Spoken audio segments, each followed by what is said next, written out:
Gracious God, you know better than we do what in the world this motley assortment of people are doing in this room together. But for whatever reason, you have seen fit for our paths to cross. And there is something that you want us to give to each other. And we're just here to try to figure out what that is. So, God, let us get out of your way and get in our way in ways that will help us stumble towards you and be vessels of your grace in the world. In Christ's name. Amen. So this is kind of like the anti-plenary, where you're going to do a lot of the talking in a pretty structured way. I'll try to set this up a little bit, but some of you know that one of the turns that my teaching has taken, that world is my parish thing, I guess I must have taken that a little more literally than I intended to. Because a lot of the teaching that I do isn't at Princeton, it's places like this and that kind of stuff. But anyway, to move into this direction of social innovation, I teach youth ministry. That's my training, and my background is in education, and people are like, this isn't youth ministry, except that it is. That's the thing. I chased young people into this. It's kind of like, so they're not in the church. Where are they? They've got this impulse to do good. Where's that all happening? This is how I wound up in the innovation conversation. Then of course I had to go to school and go, oh, I need to learn about that. And I think in a lot of ways we're all kind of in that boat. Right? And in this chapter of the church's history, I'm sorry if I'm just saying move, but I'll get out of your way. In this chapter of the church's history, I think in some ways we really are chasing young people into worlds of significance that we have forgotten about. And when I say we're chasing them, it's not because we're trying to capture them. That's our first impulse, right? But they are, I think in some ways, God's decoy, where we are chasing into this new world that we might have missed altogether if it weren't for them. So anyway, this is going to be pretty workshop-y. We're going to talk about why it's important to start with the foundation conversation first. I hope this video works this time. It didn't the last time, but this is a 9-second video that I think is worth the 9 seconds, and about why a strong foundation matters.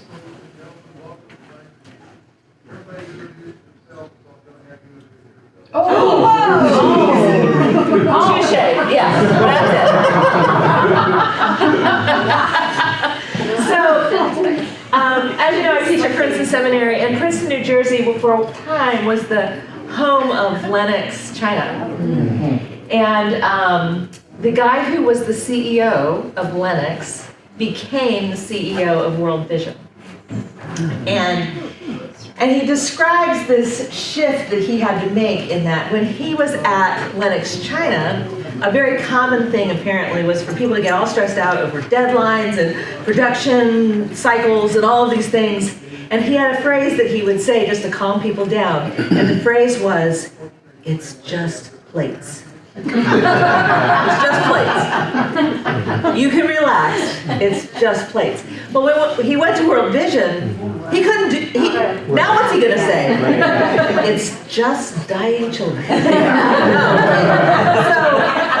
So he had to recalibrate, right? Because the why of what he was doing had changed so dramatically. So the central question, right, for all of our ministries is the why question. And it's really easy to start without doing that, so we're going to spend a little time on that. This actually is a diagram of the innovation process that is used in design schools. And I actually think it kind of describes God's process. I mean, God made the world out of chaos, right? And so after a while, things sort of simmered down a little bit. I don't know, maybe we're moving back into chaos now, but this process, when we are in the middle of this, trying to figure out what is this new thing, it's so overwhelming. We live here a lot, And one of the ways that we can begin to kind of simmer it down a little bit is to get the why question under wraps. Many of you, I'm sure, have seen the Simon Sinek TED Talk. He wrote a book on this. I don't know how I got a book out of this. It's a 2-second concept, but there it is. That's the whole book. And the whole idea was that he's like, look, lots of people know what they're doing. Some people know how they're doing it. Not too many people think hard about why they're doing it. And his argument is the most successful companies actually flip that. He talks about Apple being one, and Apple, you buy an iPhone not because you need a phone, but you want a way of life that goes with that phone. You want the convenience, you want the slickness, you want the ease that goes with that. How do they do that? They throw a gazillion gizmos into one device and then, oh, by the way, it's a phone. That's what it is. So they have flipped that, and this is the way, because people's somehow we know that we want to be connected at the why level, even though it's not always stated.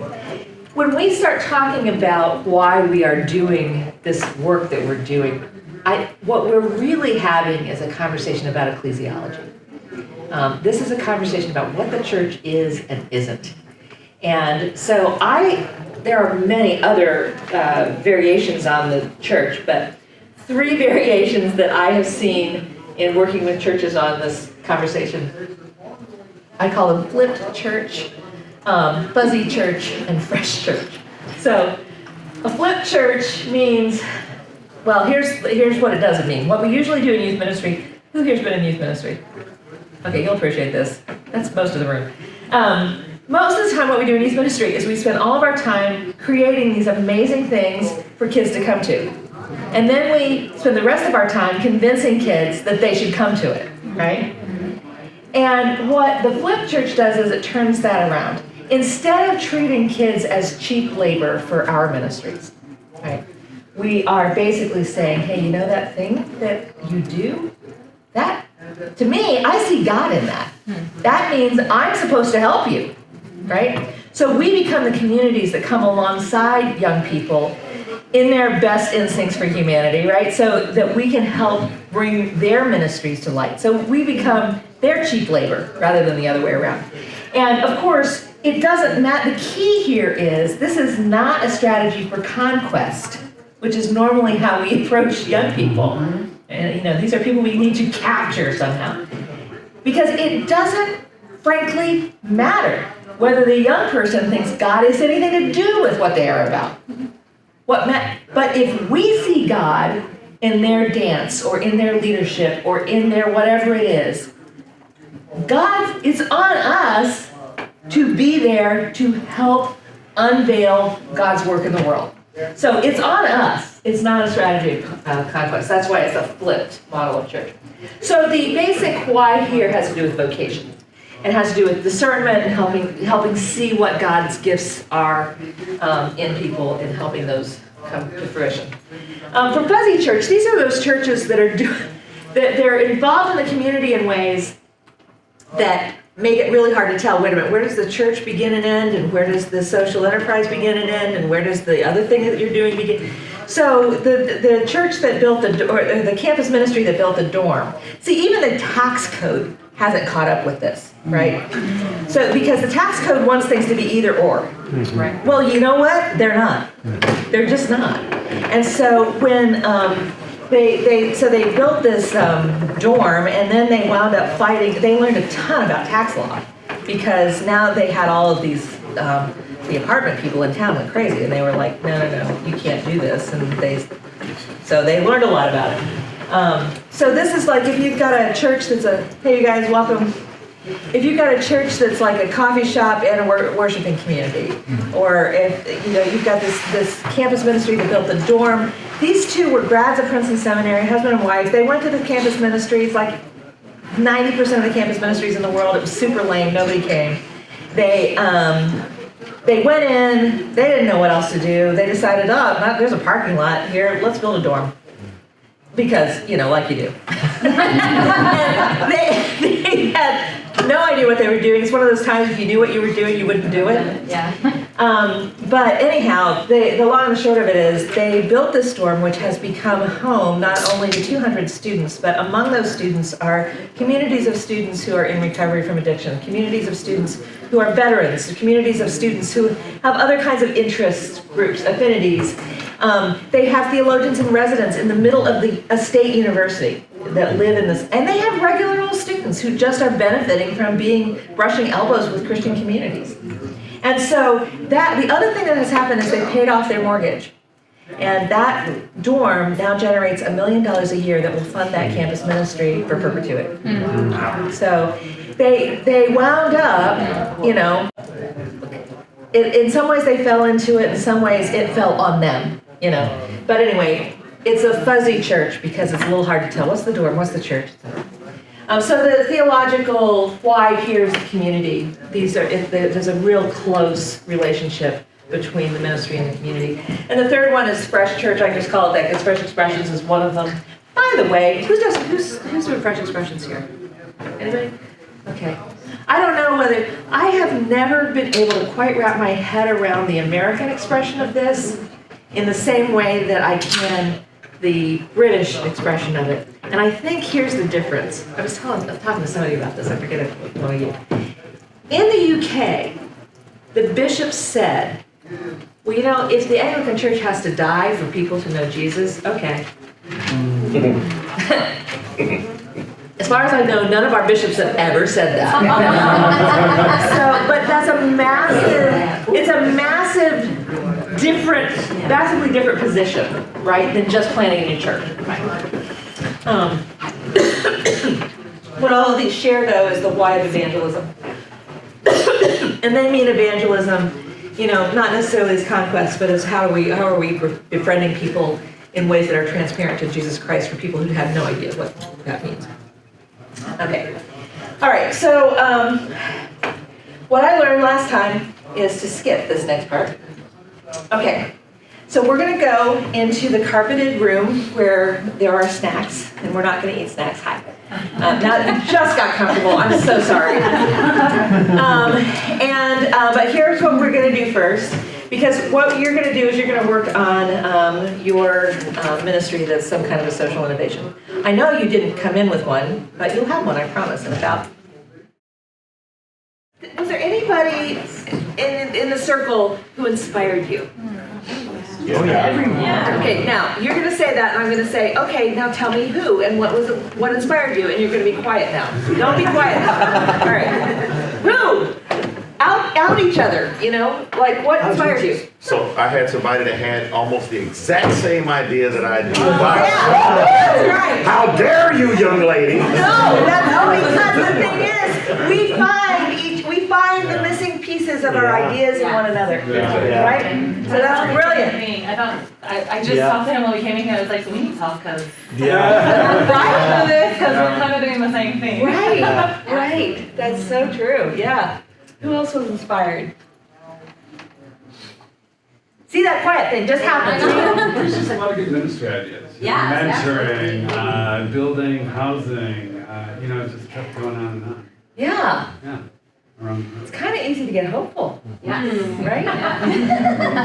Yeah. Inspired for just like 20 minutes. Lose it and tell you. One more. Who else was inspired by somebody? So I had a nice little modest, comfortable idea, and I thought my first person was Donna, and she's going to change the leadership of the nation. Well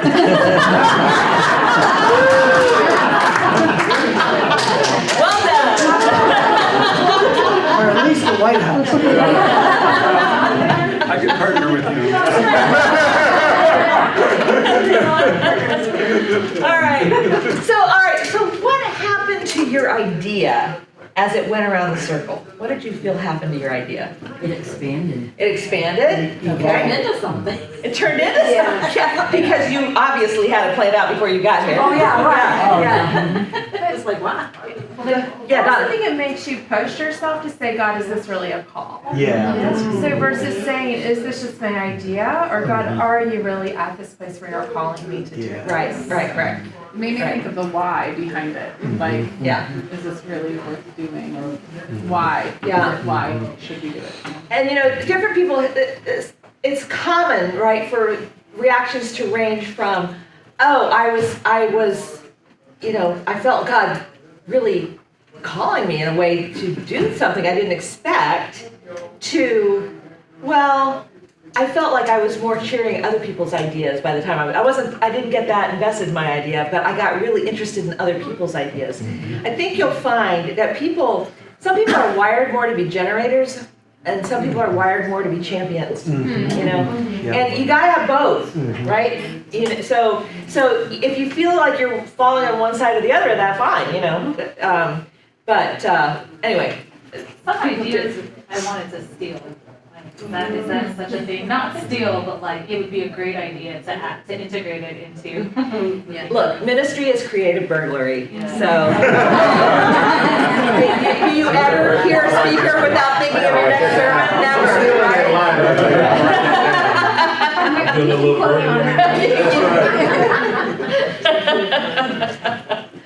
Yeah, go ahead. There was a realization for me of the passion when I had to articulate that this was a non-negotiable. When you asked the last question of, what are you asking God? And it was like, it has to happen. Wow. And to be able to articulate that Wow. was just powerful. Wow. I can't turn back once I spoke it. Wow. Wow. When I started, it was literally in my house. But the idea was about my house, but then it changed and it got totally out there.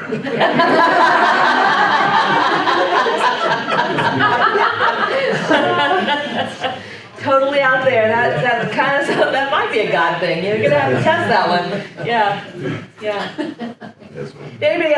Did anybody feel like their ideas became more real as they went around? Yeah, like, we could do that. Yeah. Yeah, like it's a thought, but I guess I can. This could be something to Huh.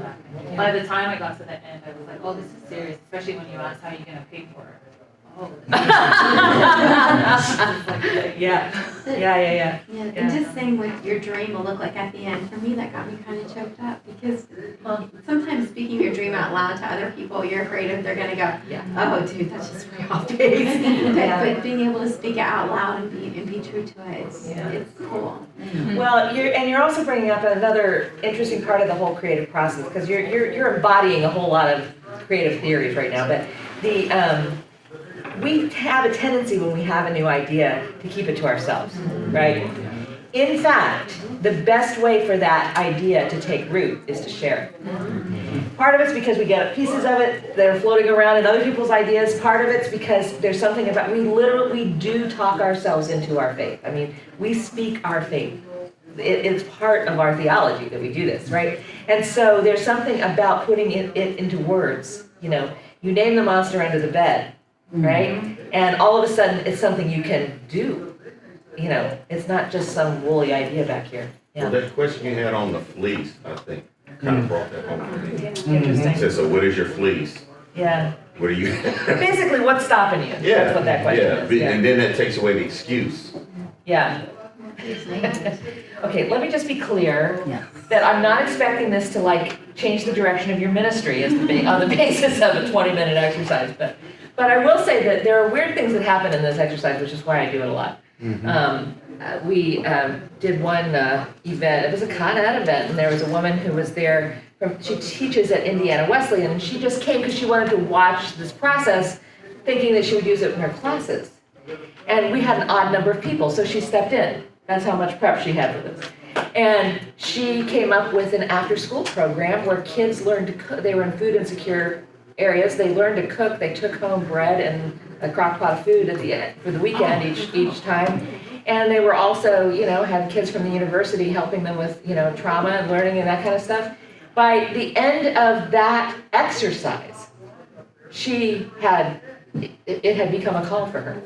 By the end of 3 days, she had a place to do it, she had funding, and she had volunteers to help her get it started. Wow. It has since, it's in its 5th year, I think now, starting its 5th year, and it's won a lot of different Tradition Innovation Awards, Duke does these, this sort of thing. I mean, so it's, not everybody has that experience. Some people are like, this is just a dumb class exercise. Cool, But sometimes it becomes the portal to something you just didn't know was sitting around in you, Okay, one last question. What happened to you as you went through this process? I think you learn how to trim the fat. That's what, yeah. Yeah. You can't be scatterbrained going from place to place. You have to zero in as far as what your thought is, because each time I stopped to the next person, I had to give them the thought and the idea of what it was that I was talking about, and then give the next part, Right. all within 30 seconds. That's right. It also makes you less fearful. Yeah. So you can't self-edit. So this process, I'm an education prof, so sorry, you're getting educational theory here too, but the process that we use is a form of something they call time boxing. You put time in a box and you get compressed responses because you have a very limited deadline, right? And what we know in creativity research is that creativity loves constraints, right? And we think that we're going to be the most creative if we have the most freedom, but that is not true. You are actually more creative when you are restricted in some way. And so the time boxing is one way that you restrict the conversation. So you do this intuitively, right? You do this in committee meetings and stuff like that too, to get a lot of things on the table quickly. But that's the reason it's powerful, is because your brain learns to put things together that it wouldn't normally put together if you had time to stop and think, wait, is that a good idea? Is that a stupid idea? No, I don't have time to think about that. I just have 30 seconds, darn it. Come on, Yeah. So, yeah, thanks. I felt unstuck. I've been feeling stuck. I'm serving a church. I've been called to revive this church that's pretty much dying. And my supervising pastor, who's been in the business world for 40 years and then went into ministry, and he revitalized his church and then retired there. So every time he sees me, he's like, all right, what's the mission? What's this vision that you casted? And I'll start talking and he'll stop me and he'll say, 2 minutes. I just need 2 minutes elevator speech. You can't explain. So this really helped me just kind of confidence and with clarity. I think very quickly. It always feels to me like, I don't know what the rest of you guys were like, but the first time I tried to put a call to ministry into words, A, I thought I sounded like a lunatic, and B, it took me freaking forever. Well, by the time you're through seminary, you've told that story so many times, it's like, yeah, I got this, And so there's something about the actual act of doing it that does get us a lot more, focused. That's true. That's true. Okay, so oh my. An hour is a really short workshop, I can say that. It is. So, all right, if we were going to, so many tricks here. All right, well, I'll leave you with this one. If you are going to sketch out your idea, this is just a really quick image to help you get all the pieces in. And these are just the main pieces. There are lots of little pieces too. But if you sketch out the parts of a bicycle, you will be able to get most of it under your control here. And I got this from Mike Bachman, who runs Union Coffee in Dallas. So this is a teaching mnemonic that he uses. But anyway, there are 4 parts to this bicycle, which we're going to compare to your ministry idea, right? The guiding why. In the Christian church, the why is never an abstract idea. It's a who. Your why is always a who. There's a person God has put on your path that is confronting you, and you have to respond to that person in some way. Either immediately because they are physically in front of you, or they're on your mind in some way. So who will benefit from this ministry? Sometimes you have the person who's going to benefit, but the ministry also has to be appealing enough to somebody else to pay for it. Sometimes the person benefiting is not the same person who pays for it. Then you have a bicycle built for 2. But because you've got to have 2 riders on that bicycle. The point is, who rides the bike determines everything else, because it determines what kind of bike you're going to build. If it's going to be a toddler, it's one kind of bike. If it's going to be a mountain racer, it's another kind of bike. If it's a hippopotamus, it's the third kind. It just depends on who that person is. The who is the guiding question. And then the bicycle also has a front wheel. What's the front wheel do? Steer. It steers, right. So this is your mission, your vision, all of the values that guide you. You have to have a guiding direction. If you don't have look, it's super common to have unicycle ministries, right? But you gotta have both wheels if you're both gonna have a direction and you're gonna get anywhere, right? So you can have, your mission, I like to talk about, when we're teaching full-on seminars, we do an 8-word mission statement. But what your mission statement has to say is, what it is you're going to be doing, who you're going to be doing it with, how you're going to be going about, what the outcome is you seek, and how it is you're going to get there, right? Those things. And once that is articulated, then you have a direction that you can state that you are headed in. And of course, you want it to be something that people can state easily. That's why the 8 words is helpful. However, you might have a great sense of direction, but you're not going to get anywhere unless you have a power wheel.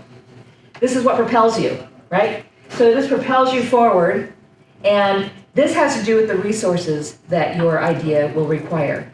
We completely overestimate how important money is. I'm working with 12 churches right now in young adult ministry. They all got grants of $20,000 from Lilly to do this stuff. They absolutely are clueless what to do with $20,000. Now, there are a couple churches that could have used 3 times that amount. But we have 8 churches that can't make themselves spend it. They don't know, or they can't. It's just astonishing to me. Mennonites are terrible at spending money. And but they're blowing through their volunteer staff because they're. Anyway, the point is there's lots of different kinds of capital that power your idea. So if you're going to do a community garden, what kinds of capital do you need? You might need a little money to buy your stuff, right? What else do you need? You need human capital. You need human capital. Somebody's got to dig the thing up, right? Well, what else do you need? Land. You need natural capital. Right. What else do you need? Knowledge. You need knowledge, right? Good. Intellectual capital. Water. You need water, so that's part of the natural capital too, right? Yeah. You need equipment. You need some shovels or something. There's all of that kind of capital. So one of the things you have to do is do a capital inventory to know what your resources are. Finally, you need a frame to hold it all together. These are the activities that what you're actually going to do that translates that mission into something that people have access to. And so the frame of your bicycle is the offerings that you're going to provide, what it is. Now, this is a sketch, but it'll get you into a more balanced place so that you don't overlook part of that idea. All right, let me come up for air just long enough in case anybody's got questions or stories or comments to share with people before we close here. Yeah, please. I just find this interesting because in traditional church, we flip it and we start with frame. We just start with an Yes, that's right. That's so good, yeah. Yeah. And whether the rider can straddle that frame is completely irrelevant, right? Yeah. Whether there's even a seat is irrelevant. Yeah.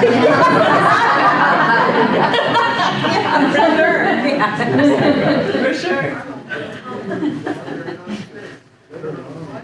Anything else anybody wants to share for the good of the cause? Great. Great. She's unstuck now, so she's going Great. good. I've just been unstuck. Do you have a list of those questions Yeah. that you asked us? It's on our website, ministryincubators.com. I never go on the website. I think there's a thing that says resources somewhere on there. If you it ought to be in there. If you can't find it, just email me or something. Ministryincubators.com. And if somebody's got a thumb drive, we can just copy them on here. But yeah. You don't mind if we use it? No, look, we do 1,000 things for churches. The only thing anybody ever wants is that list of questions. Somebody finally just posted them. Yeah. Oh, you got the thumb drive. Okay. Well, afterwards, I'll put it on there. You see him. I have the questions embedded in the slides here. All right, we're going to close with this prayer. It's attributed to Francis Drake. Yeah, he's a pirate, I know. He writes really good prayers. And God can use, there's some stories in the Bible about that. If God can use some of these people, God can probably use Francis Drake. Anyway, it's a good prayer for where we are. So I'm going to invite us to stand if you're able, and we're going to say it together and bless each other out of here. So, disturb us, Lord, when we're here to each of ourselves, when our dreams have come true because we dream too little, when we arrive safely because we sail too close to the shore. Disturb us, Lord, when the abundance of the things we possess, we have lost our thirst for the waters of life. Having fallen in love with life, we have ceased to dream of eternity. And in our efforts to build a new earth, we have allowed our vision of heaven to dim. Disturb us, Lord, to dare more boldly, to venture on wider seas, where storms will show your mastery. Where losing sight of land, we shall find the stars. We ask you to push back the horizons of our hopes, and to push into the future in strength, courage, hope, and love. Amen. Thank you for coming.